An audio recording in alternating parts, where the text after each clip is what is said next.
Alrighty. Well, I realized in the last video where I updated about the Buy Me a Coffee account, I didn't get to telling you what my tentative plans are. And they are all tentative right now, so I'm not sure exactly what I'm going to do, but I'll give you a rough idea. I definitely want to get some propane ahead, get a few tanks of propane.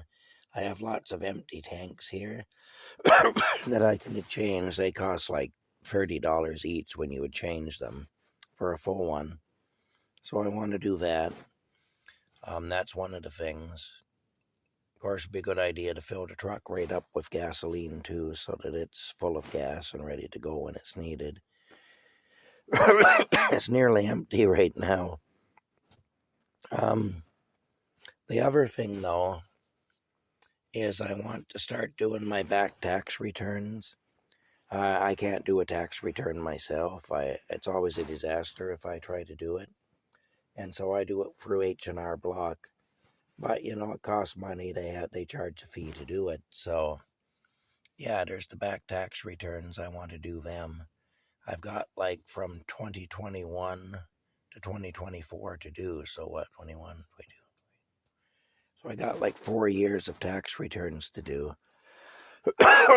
When I do those, that will cause me to start getting the tax credits back that I didn't get in those years. So that amounts to quite a bit of money each year.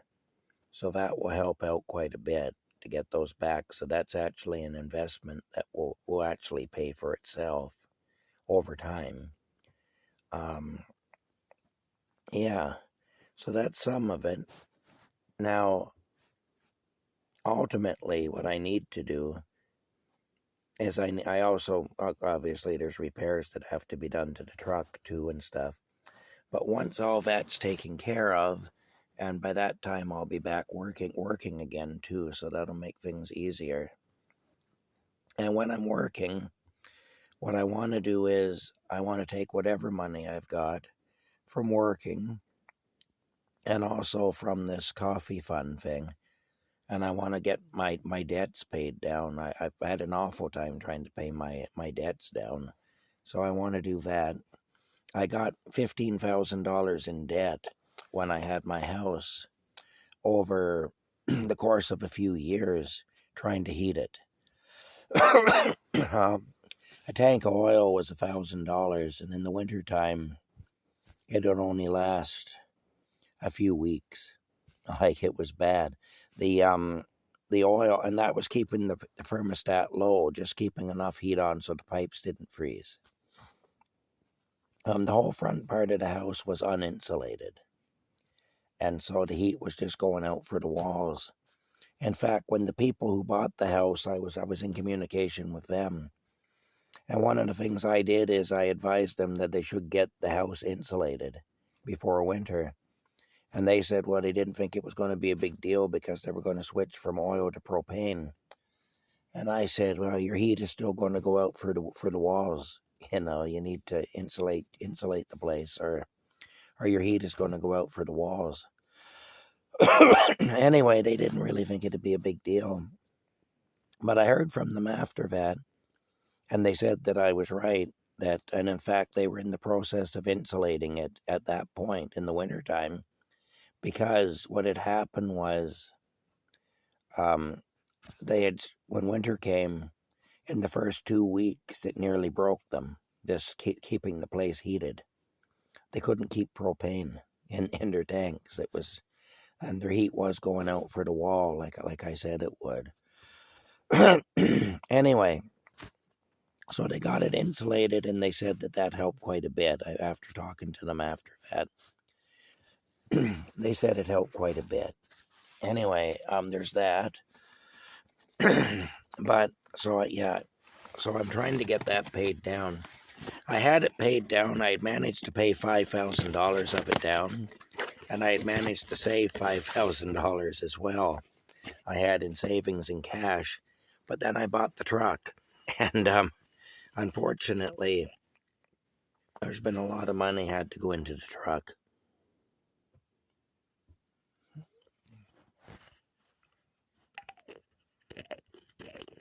Um, oh, all right. That kind of hit me hard. It did that time. I usually like the taste of this stuff, but for some reason that kind of was a little powerful. Anyway, so there's that. Um, um, so now I've racked up all the debt again. Anyway, like I say, I had $5,000 paid down, which left me $10,000 in debt, and then I had an additional $5,000 saved, but that's all gone now. So, and the debt is back up again because of the cost of propane to heat this place in the winter, and the cost of the truck too. The truck. Well, let's see now.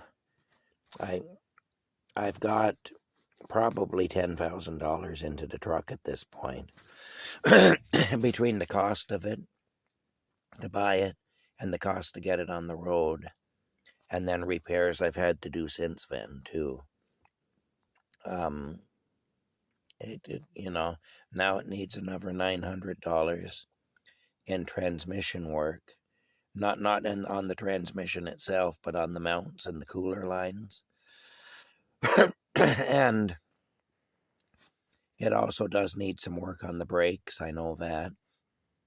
And it also needs tires, because the tires are practically bald at this point. Anyway, so there's all that needs to be taken care of. So, like I say, it kind of never ends. It just keeps going and going, as you know. And anybody who has a vehicle these days knows what I'm talking about. And then if we are going to move into it, obviously it has to be in tip-top shape, because we're going to have to, it's going to be our home. If we lose the truck, then we literally have no place to go from there. And also it has to be in tip-top shape, because we have to be able to keep moving. You can't sit in one place for a long time when you're living like that.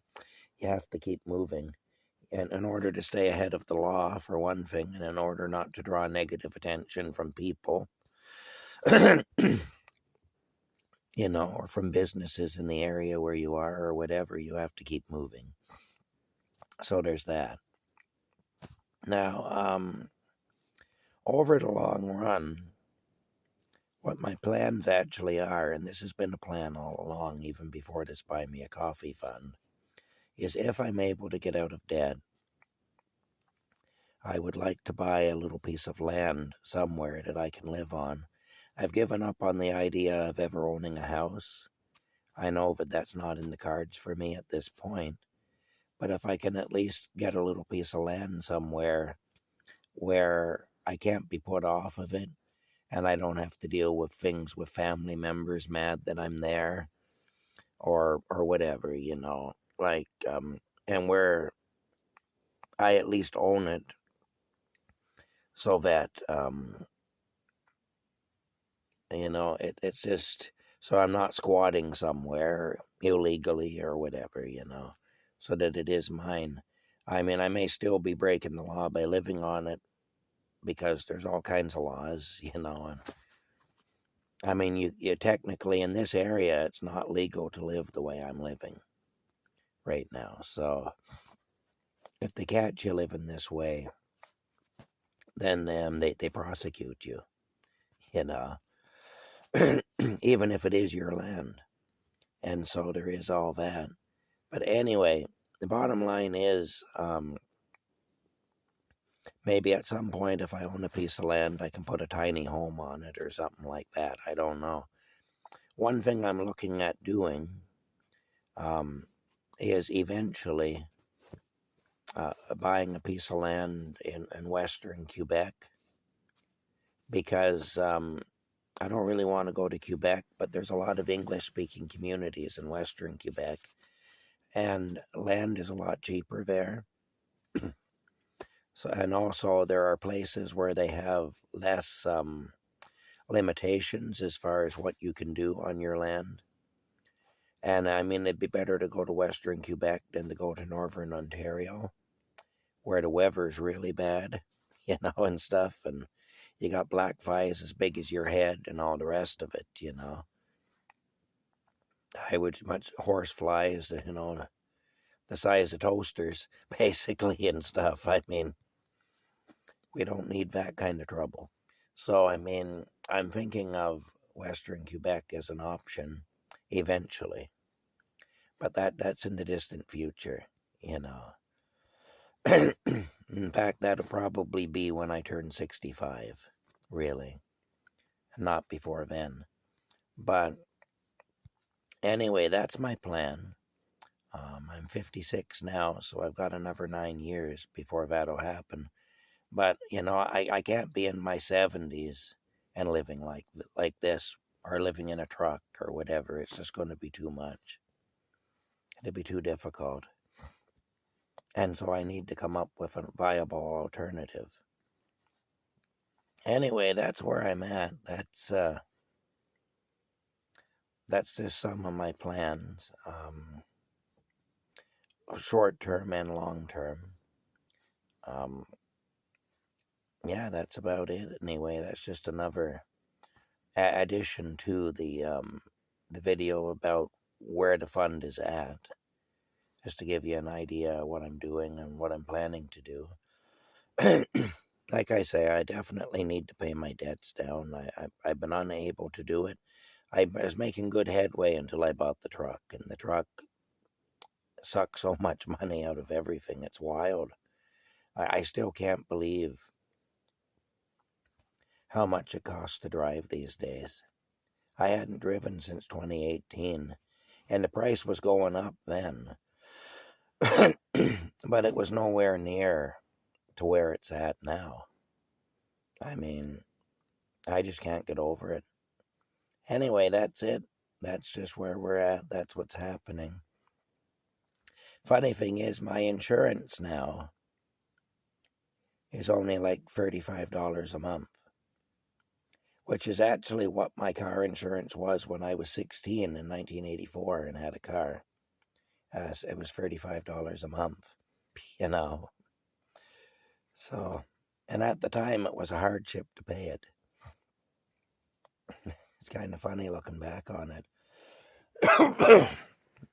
But back then, I was working in a factory for $5 an hour, 4 to midnight, and I was working at a museum on the weekends for $3.15 an hour.